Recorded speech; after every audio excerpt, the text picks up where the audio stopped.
कोल्हापुरातील ज्येष्ठ स्वातंत्र्य सेनानी भाई माधवराव बागल यांच्या जयंतीनिमित्त दरवर्षी कर्तृत्ववान व्यक्तीला पुरस्कारानं गौरवलं जातं। या वर्षीचा पुरस्कार महाराष्ट्र दिनमानचे मुख्य संपादक आणि ज्येष्ठ राजकीय समीक्षक विजय चोरमारे यांना दिला जाणार आहे। शिवाजी विद्यापीठाचे माजी कुलगुरू डॉक्टर माणिकराव साळुंखे यांच्या हस्ते गुरुवार 28 मे रोजी शाहू स्मारक भवनमध्ये पुरस्कार वितरण होणार आहे, अशी माहिती विद्यापीठाचे कार्याध्यक्ष प्राचार्य टी.एस. पाटील आणि कॉम्रेड चंद्रकांत यादव यांनी पत्रकार परिषदेत दिली। कोल्हापुरातील भाई माधवराव बागल यांच्या 130व्या जयंतीनिमित्त गुरुवार 28 मे रोजी विविध कार्यक्रम होणार आहेत। सकाळी 9:30 वाजता बागल यांच्या शाहू मिल समोरील पुतळ्याला अभिवादन केलं जाणार आहे। त्यानंतर सायंकाळी 5:30 वाजता शाहू स्मारक भवनमध्ये भाई माधवराव बागल पुरस्काराचं वितरण होणार आहे।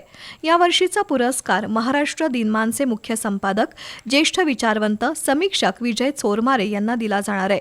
चोरमारे हे 39 वर्ष पत्रकारितेच्या क्षेत्रात कार्यरत असून विविध दैनिकांमध्ये संपादकीय विभाग त्यांनी सांभाळलाय। 4 काव्य संग्रह आणि राजकीय सामाजिक विषयांवरील अनेक समीक्षात्मक लेख त्यांनी लिहिले आहेत।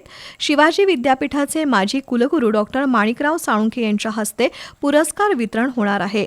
शाल, फेटा, पुष्पहार, गौरवपत्र, स्मृतिचिन्ह, माधवराव बागल यांच्या चरित्राची प्रत आणि रोख 5,000 रुपये असं पुरस्काराचं स्वरूप आहे।